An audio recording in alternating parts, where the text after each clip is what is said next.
GDP आर्थिक विकास दर, ये क्या है भाई? ये किस चिड़िया का नाम है? आज हम समझते हैं इस वीडियो में।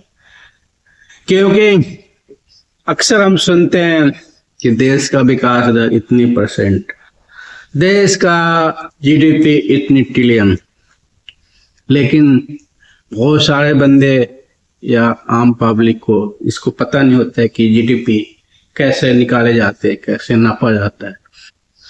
तो आज आप लोग को इकोनॉमिक्स क्लास समझ ले, ये स्टूडेंट के लिए भी फायदेमंद है और सामान्य नागरिक के लिए भी ये ज्ञान वाला, रुचि वाली इम्पोर्टेंट वीडियो है।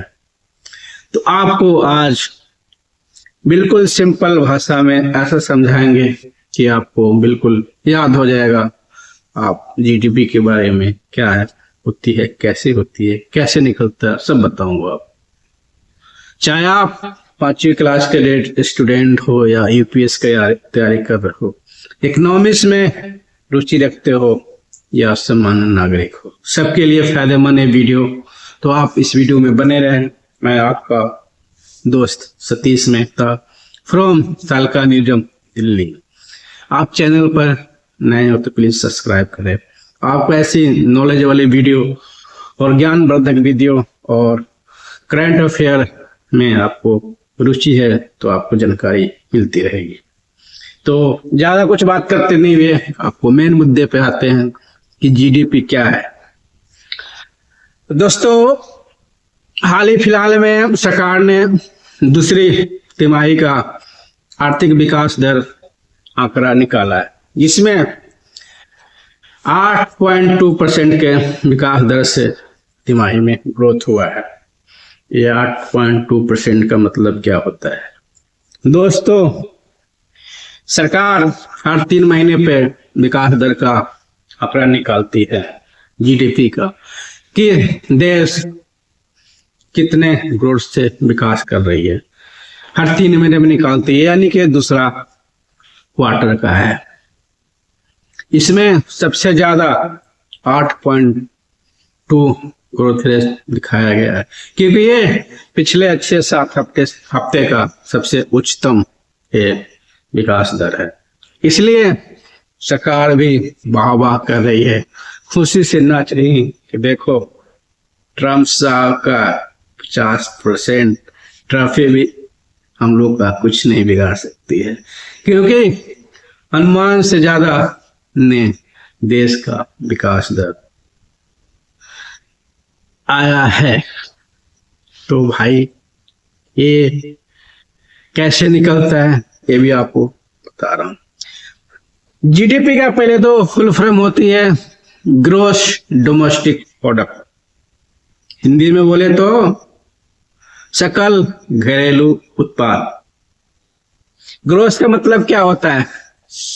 सब चीज संयुक्त, यानी कि जीडीपी में जो सरकार को कमाई होती है क्या चीज से? गुड्स एंड सर्विस, हिंदी में बोले तो वस्तु एवं सेवा।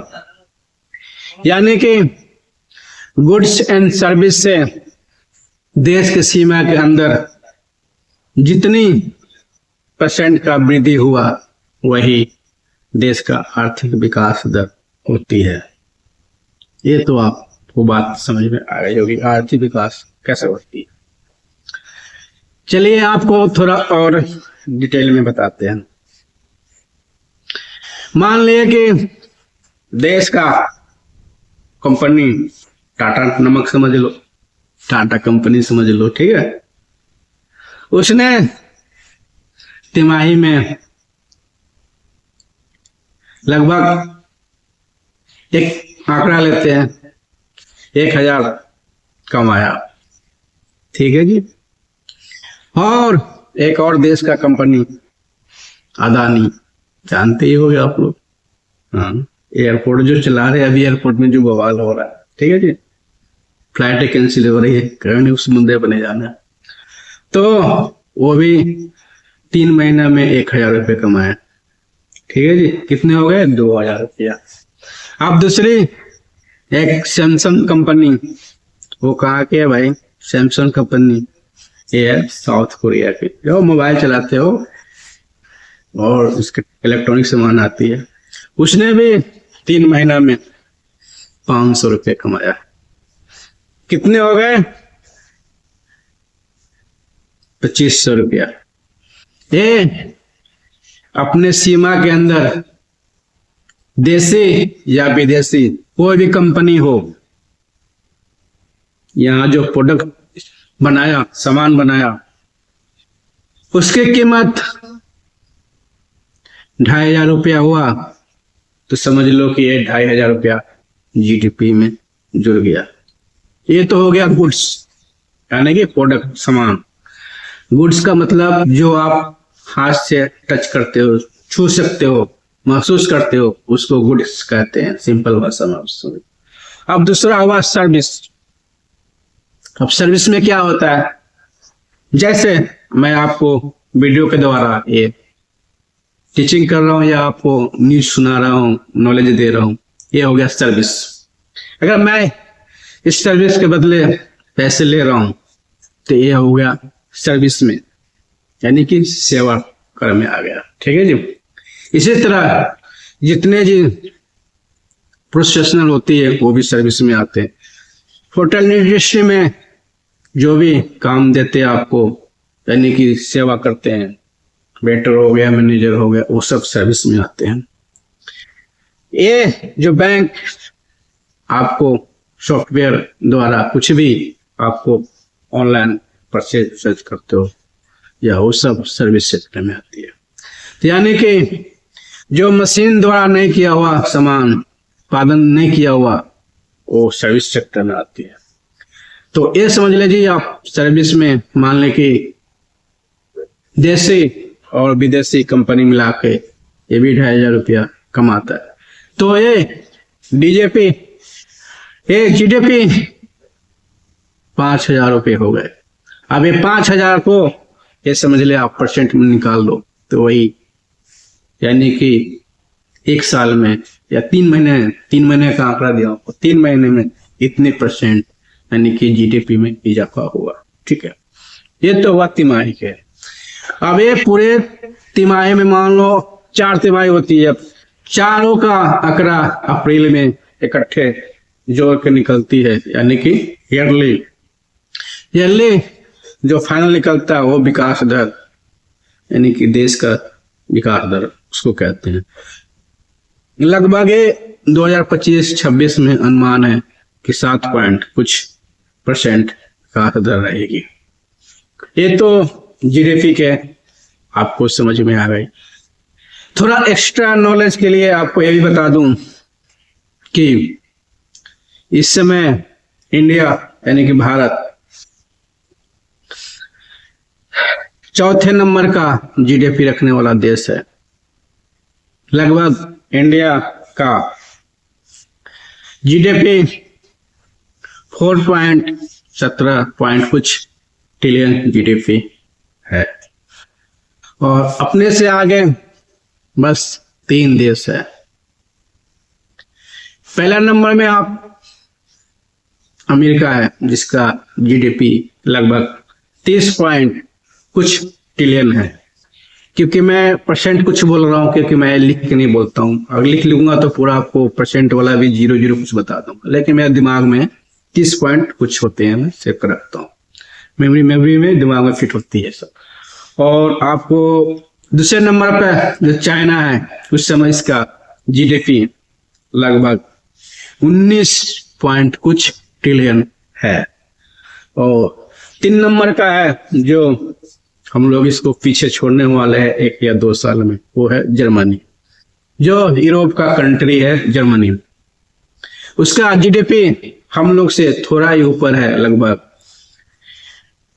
4.7 कुछ ट्रिलियन के आसपास में है, थोड़ा सा ऊपर है, यानी कि 1-2 साल में हम लोग इसको क्रॉस कर लेंगे। और भारत दुनिया का तीसरा जीडीपी वाला देश बन जाएगा।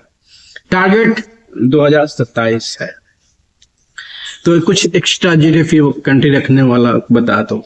अगर टॉप 10 बताऊं कंट्री के नाम, तो आप ये भी सुन ले। चौथा नंबर पे इंडिया हो गया और पांचवा नंबर पर जापान हो गया, जो इससे कुछ दिन पहले हम लोग से आगे था जापान। उसका भी जीडीपी लगभग हम लोग से बिल्कुल आसपास में है, 4 पॉइंट कुछ ट्रिलियन है, थोड़ी सी ऊपर नीचे है, लेकिन वो अभी 5 नंबर पर हो गया।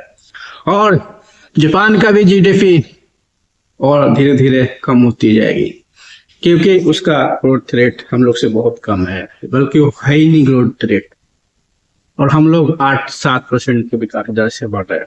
तो ये तो पूरा संभावना है कि इंडिया के विकास दर ज्यादा होने के कारण जीडीपी में इजाफा होती रहेगी। 5 नंबर पर जापान, 6 नंबर पे कौन है तो आप ये समझ लो 6 नंबर पर वही है जो हम लोग को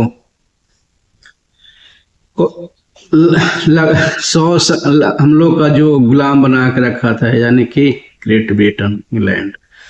ये 6 नंबर का जीडीपी रखने वाला है, लेकिन ये समझ ले कुछ साल पहले भी हम लोग से यहाँ आगे था, लेकिन हम लोग अब इसको पीछे छोड़ दिए। अब एक चिराने का मौका हो गया कि आप जो हम लोग का गुलाम बना के रखे थे, राज करते थे, आज हम लोग से अब तुम पीछे हो। तो 6 नंबर का जीडीपी रखने वाला इंग्लैंड 3 पॉइंट कुछ है, इसका 4 ट्रिलियन से कम है। उसके बाद अब एक पूरी डिटेल बताऊंगा तो टाइम लंबी वीडियो हो जाएगी, ठीक है, पर एक और का नाम बता देता हूं। इसके नीचे है 6 नंबर के बाद फ्रांस, इसके बाद इटली, इसके बाद कनाडा, इसके बाद ब्राजील, ये सब का नंबर आते रहता है। तो ये जीडीपी रखने वाला महत्वपूर्ण कंट्री है, लेकिन आप ये भी समझे कि इंडिया अगर इस समय 4 नंबर का जीडीपी रखने वाला देश है, तो क्या अमेरिका के मामले में भी 4 नंबर का है? तो ये आपको सुनकर थोड़ा आश्चर्य और थोड़ा दुखी होंगे कि नहीं, अमेरिका पैमाना नापने का कुछ अलग ही तरीका होता है उसका। अगर उस हिसाब से आप अमेरिका पैमाना इस समय जो नापा जाता है पर कैपिटा इनकम के हिसाब से, तो इंडिया लगभग 80वें नंबर पर आता है, लगभग हमारे से 80 देश ऊपर है। क्योंकि सिंपल फॉर्मूला अपनाते हैं पर कैपिटा इनकम नापने के लिए कि जितनी देश का जीडीपी है उतनी जिसकी देश की पॉपुलेशन यानी कि जनसंख्या उसको डिवाइड कर देते हैं, और डिवाइड करने पर जो हिस्सा आती है वही फर्क कैपिटा इनकम होती है, और उसी के हिसाब से यह तय होता है कौन देश अमीर है कौन देश गरीब है। तो इस समय हम लोग का अगर 4 पॉइंट कुछ ट्रिलियन का जीडीपी है, लेकिन जनसंख्या 142-43 करोड़ है, तो उसमें डिवाइड करने पर इससे आता है लगभग $29.45, यानी कि लगभग $3000 के आसपास हम लोग का एक आदमी का हिस्से में आता है। अब $3000 पर कैपिटल इनकम रखने वाला लगभग हम इसीलिए हम लोग 80 के आसपास नीचे पैदान पर खिसक जाते हैं, क्योंकि 3000 से ऊपर डॉलर वाले ऊपर लगभग हम लोग का 80 देश है दुनिया में, यानी कि 192 कंट्री के लाइन में हम लोग अभी बीच में ही है अमेरिका के मामले में, लेकिन जीडीपी के मामले में हम लोग चौथे स्थान पे है। तो ये भी समझ ले छोटा मोटा है, जो बड़े कंट्री है उनका भी जीडीपी पर कैपिटा 2-4 बता देता हूँ जो नॉलेज के लिए आपको, यानी कि काम की चीज है। अमेरिका का पर कैपिटा इनकम में इस समय अभी लगभग 85-86 हजार डॉलर है। अब हम लोग का देखो $3000, उसका 85-86 हजार डॉलर, यानी कि वो कितना आगे है। उसी तरह जापान के भी लगभग 50 के आसपास है, $50,000 के आसपास। जर्मनी के लगभग यही 50-55 के आसपास डॉलर पर आदमी का पर कैपिटा इनकम है। और अपना पड़ोसी चाइना, क्योंकि मेन जो कंपेयर करना होता है चाइना से करेंगे तो बिल्कुल सटीक बैठता, क्योंकि जनसंख्या के मामले में चाइना भी हम लोग से लगभग आसपास में रहता है। पहले तो हम लोग से जनसंख्या में ज्यादा 1 नंबर पर चाइना रहता था, लेकिन इस समय हम लोग उसको चाइना को जनसंख्या में पीछे करके 1 नंबर का स्थान हासिल कर लिया है। और चाइना 2 नंबर पर जनसंख्या के मामले में आ गया। लगभग चाइना की जनसंख्या 140 करोड़ के आसपास भी है। तो इस हिसाब से चाइना का जीडीपी 19 पॉइंट कुछ ट्रिलियन डॉलर है और उसकी जनसंख्या भी 140 करोड़ है। तो उसके हिस्से में भी पर कैपिटा इनकम लगभग $13,000 है। फिर भी हम लोग से तो 4 गुना ऊपर ही अमेरिका के मामले में, क्योंकि हम लोग का $3,000 पर कैपिटा इनकम है, चाइना का $13,000 पर कैपिटा इनकम है।